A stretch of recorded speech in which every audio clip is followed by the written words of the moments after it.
world's hardest working countries in 2025. In today's fast changing world where AI technology and flexible jobs are reshaping our lives, some countries still stand out for their hard work and strong dedication.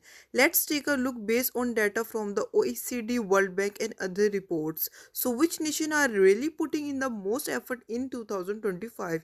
Number 5, South Korea. Even though the government is trying to promote work life balance, South Koreans still work over 1900 hours a year. Number 4, Mexico. Mexicans work some of the longest hours globally, around 2000 hours a year.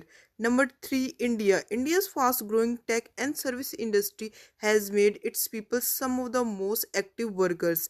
Number 2, China. Famous for its 996 culture, working 9 a.m. to 9 p.m. 6 days a week.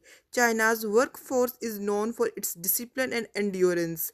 Number 1, Singapore. In 2025, Singapore takes the lead with 48 to 50 working hours per week.